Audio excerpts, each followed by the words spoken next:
par le professeur Daniel Floret, président du comité technique des vaccinations du Haut Conseil de la santé publique. Daniel. Merci, cher ami. Beaucoup de choses ont été dites, ce qui me permettra de tenir mon temps. On peut avoir l'impression que la problématique des adjuvants dans les vaccins, et notamment de l'aluminium, est une problématique internationale. Nous avons eu d'éminents collègues venus d'autres pays,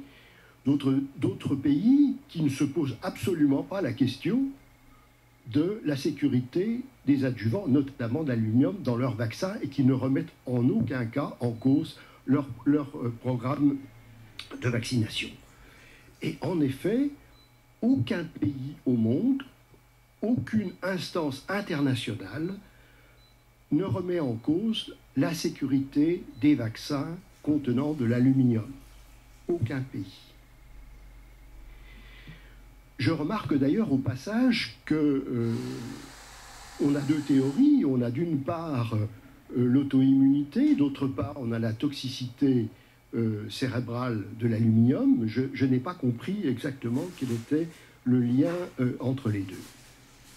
Alors, bien entendu, mon objectif n'est pas de faire polémique, mais lorsque on regarde les publications concernant cette problématique, et notamment l'amyofascite à macrophage, force est de constater, c'est factuel, que ces publications, du moins les séries de malades publiées, ne viennent que d'une seule équipe au monde.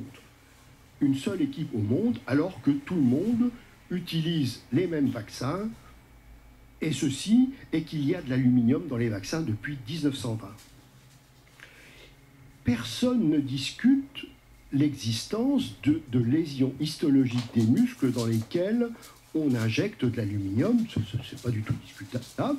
Personne ne discute même également le fait que chez certains sujets, cet aluminium persiste probablement plus longtemps que chez d'autres sujets.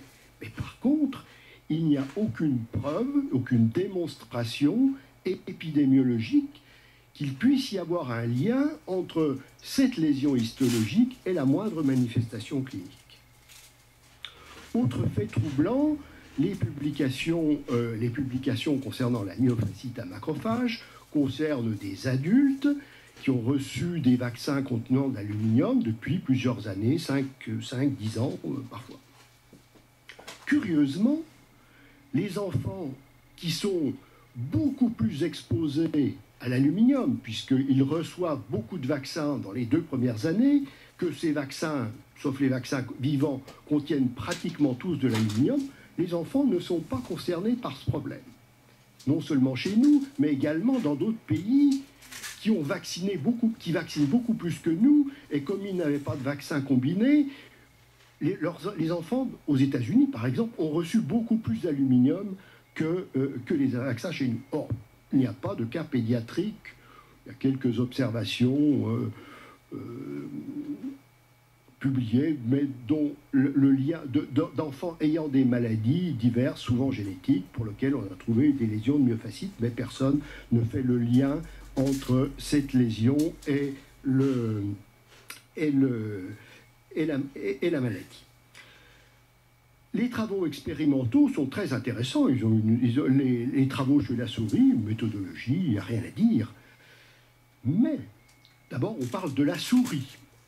Et pour montrer le passage de l'aluminium dans le cerveau, on a utilisé des souris dont la particularité est d'avoir une anomalie de la barrière hématoméningée qui est là pour empêcher les produits sanguins de pénétrer dans le cerveau. Bon, quand même. D'autre part, il est vrai, indiscutablement, l'aluminium passe dans le cerveau, c'est sûr, mais on ne démontre pas que cette présence soit liée à des troubles, bien qu'il n'y ait là encore aucune discussion sur la toxicité cérébrale de l'aluminium, mais à des concentrations fortes et avec des symptomatologies qui n'ont rien à voir avec ce qui a été décrit, notamment dans la myofascite à macrophage.